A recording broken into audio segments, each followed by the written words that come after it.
जी students, तो आज का हमारा टॉपिक है इनहिबिटर्स। अगर हम बात करते हैं इनहिबिटर्स की, तो इनहिबिटर्स क्या होते हैं, हम बेसिकली इसमें ये देखेंगे कि इनहिबिटर्स जो है इसका एंजाइम पे क्या एक्शन होता है, ये किस तरह अपना रोल प्ले करते हैं। तो इनहिबिटर्स की अगर हम बात करते हैं, इनहिबिटर्स होते हैं केमिकल्स। ये केमिकल्स होते हैं जो कि एंजाइम के साथ रिएक्ट करते हैं। हम कहते हैं एंजाइम के साथ ये रिएक्ट करेंगे। जब ये रिएक्ट करेंगे और इसे प्रोडक्ट में चेंज नहीं होने देंगे, इसको हम कहेंगे इनहिबिटर्स। मींस ये क्या करेंगे, या तो इसकी एक्टिव साइट को ब्लॉक कर देंगे, या एक कंडीशन आ जाती है ये अटैच हो जाते हैं other than active site. Means हम कह सकते हैं attach other than active site. इनको हम नाम देते हैं इनहिबिटर्स का। अब इनहिबिटर्स की क्या है, टू टाइप्स हैं, irreversible inhibitor and reversible inhibitors. तो सबसे पहले हम स्टडी करेंगे इरिवर्सिबल इनहिबिटर्स को। इनरिवर्सिबल जो इनहिबिटर्स हैं वो क्या होंगे, ये क्या करते हैं, ये डिस्ट्रॉय कर देते हैं ग्लोबुलर स्ट्रक्चर को। सबसे पहले पॉइंट हमारे पास आ जाता है डिस्ट्रॉय ग्लोबुलर स्ट्रक्चर। मीन्स ये क्या करते हैं, एंजाइम का जो स्ट्रक्चर होगा उसको डिस्ट्रॉय कर देते हैं। सेकंड नंबर पे हम कह सकते हैं ये क्या होते हैं, कोवेलेंट बॉन्डेड होते हैं। मीन्स ये क्या करते हैं, एंजाइम के साथ बहुत स्ट्रॉन्ग बॉन्ड बनाते हैं।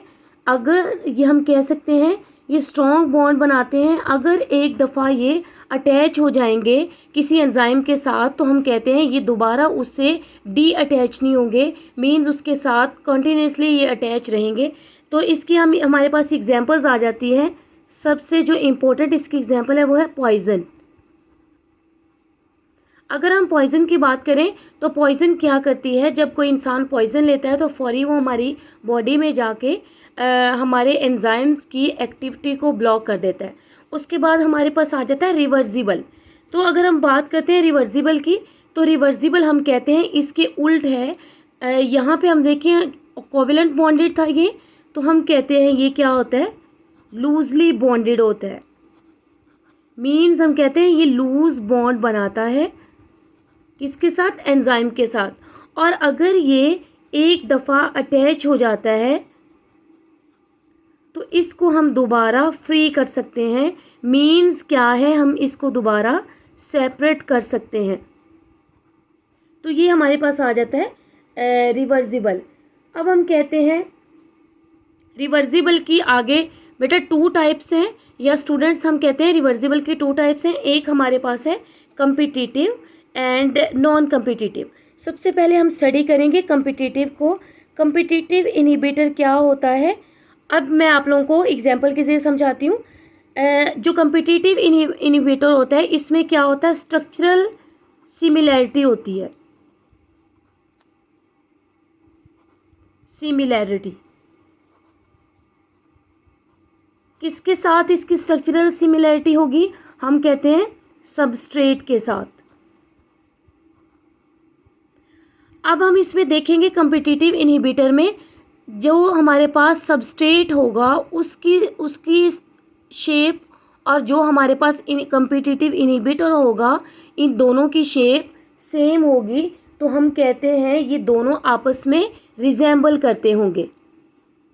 मीन्स हम कहते हैं जो इनहिबिटर और सबस्ट्रेट है ये दोनों आपस में रिजेंबल करते होंगे। तो एंजाइम्स को पता नहीं चलेगा कि मैंने अपने जो एक्टिव साइट है उसमें सबस्ट्रेट लगाना है या फिर मैंने अपनी एक्टिव साइट में कम्पिटिटिव इनहिबिटर लगा लिया है। तो वो क्या करेगा, कम्पिटिटिव इनहिबिटर को लगा लेगा। जब या ही उसकी बॉडी पे कम्पिटिटिव इनहिबिटर लग जाएगा तो वो क्या करेगा, उसकी एक्टिव साइट को ब्लॉक कर देगा। अब जब एक्टिव साइट ब्लॉक हो गई है तो ना तो वो प्रोडक्ट में चेंज होगा। अब इसकी हमारे पास एग्जाम्पल आ जाती है सक्सिनिक एसिड। सक्सेनिक एसिड हमारे पास एक सबस्ट्रेट है जो कि एंजाइम के साथ रिएक्ट करता है, और किस में ये प्रोडक्ट किस में चेंज होता है, हम कहते हैं फ्यूमेरिक एसिड में। लेकिन क्या होता है जब हम देखते हैं सक्सेनिक एसिड और हमारे पास मेलोनिक एसिड जो है, इनकी शक्ल आपस में रिजेंबल कर रही होती है। अब अगर हम मेलोनिक एसिड की बात करते हैं तो मेलोनिक एसिड हमारे पास क्या है, एक इनहिबिटर है, एक इनहिबिटर है। अब जो एंजाइम होगा उसको पता नहीं चलेगा कि मैंने अपनी साइड पे, एक्टिव साइड पे मेलोनिक एसिड लगाना है या फिर मैंने सक्सेनिक एसिड लगाना है। अगर तो वो मेलोनिक एसिड लगा लेगा तो मेलोनिक एसिड एक इनहिबिटर है, तो इट्स मीन इसका प्रोडक्ट जो है वो नहीं बनेगा, क्योंकि यहाँ पे एंजाइम के साथ इनहिबिटर अगर अटैच हो जाएगा तो हम कहते हैं जो मेलोनिक एसिड, अगर आप लोगों को एमसीक्यू आ जाता है कि मेलोनिक एसिड क्या है, तो मेलोनिक एसिड एक इनहिबिटर है। जबकि जो सक्सेनिक एसिड है, इसकी अगर हम बात करें सक्सेनिक एसिड की, तो सक्सेनिक एसिड हमारे पास सबस्ट्रेट है। ठीक है, नेक्स्ट हमारे पास आ जाता है नॉन कम्पिटिटिव इनहिबिटर। अगर हम देखते हैं नॉन कम्पिटिटिव इनहिबिटर को, तो मैंने आप लोगों को बताया था यहाँ पे इनहिबिटर के स्टार्ट में मैंने बताया था attach other than active site. Means क्या है, कुछ क्या करते हैं, कुछ जो इनहिबिटर है वो एक्टिव साइट पे अटैच होते हैं, और कुछ क्या करते हैं, ये अदर देन एक्टिव साइट पे अटैच होते हैं। तो हम कहेंगे अदर देन एक्टिव साइट। अब ये देखिए, मैंने आप लोगों को डायग्राम के ज़रिए आप बनाई है आप लोगों के लिए, ताकि मैं आप लोगों को यहाँ से समझा सकूँ।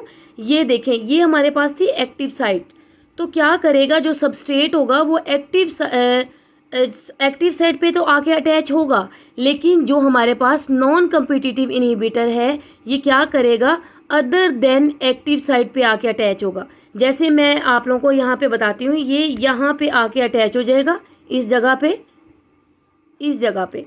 अदर देन एक्टिव साइट पे जब ये अटैच होगा तो ये क्या करेगा, ब्लॉक कर देगा, यहाँ से इसकी शेप को चेंज कर देगा सबस्ट्रेट की, जहाँ पे सबस्ट्रेट ने आके अटैच होना है, तो ये एक्टिव साइट की शेप को चेंज कर देगा। हम कहेंगे कि ये क्या करता है, प्रोडक्ट में चेंज नहीं होने देता। मीन्स क्या करता है, प्रोडक्ट नहीं बनने देता।